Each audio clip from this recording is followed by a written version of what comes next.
Sino ang mas malakas na karpintero? Lalaki o babae?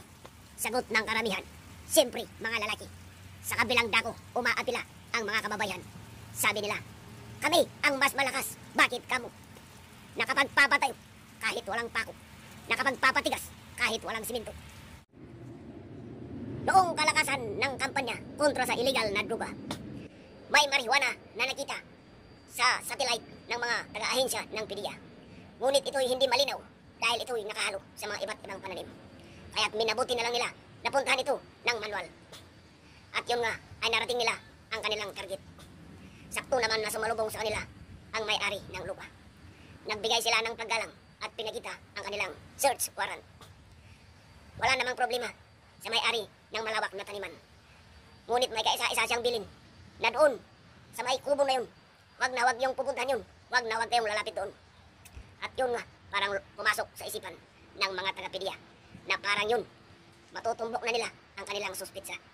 At sabi ng agent na to, alam mo Lolo, ang badge ko na to, ito ang nagpapakita, ito ang nagbibigay ng karapatan sa akin na kahit saan sulok ng Pilipinas, ay kaya kong puntahan.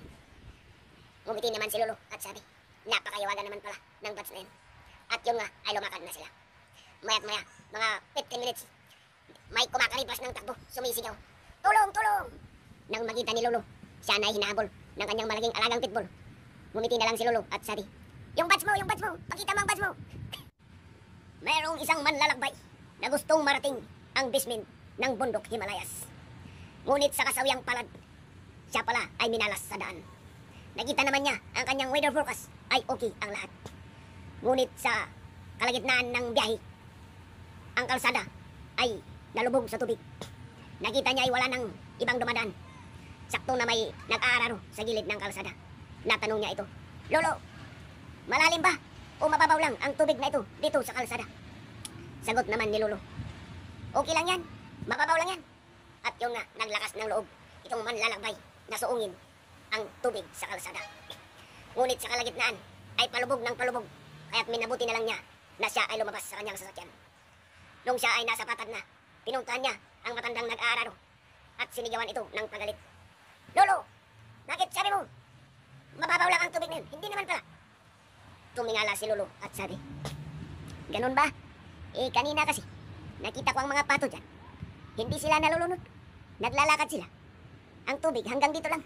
Hindi naman sila nalulunod. May isang sikat na tourist spot sa Hilagang Kanluran. Daming mga turista ang pumupunta doon. Ngunit bago nila marating ang bundok, may matirik na kalsada na kanilang aakyatin. Ito ay hindi simentado at may naiipong tubig sa baba, kaya mahirap ito para sa mga baguhan. Isang araw, alas 4 ng hapon, may na-stack na sasakyan at pumunta si Lolo. Inalok sila na hihilain niya ang kanilang sasakyan gamit ang kanyang traktor sa halagang 1,500 pesos lamang. Nag-oo ang turista kasi wala na siyang ibang opsyon. Pagkatapos ng hinila ni Lolo at sinabi, ikaw na ang pang-10 kung hinila sa araw na ito.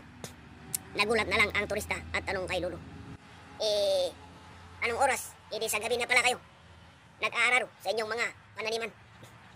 Ngumiti na lang si Lolo at sabi, hindi, sa gabi doon ako nagpapatubig sa kalsada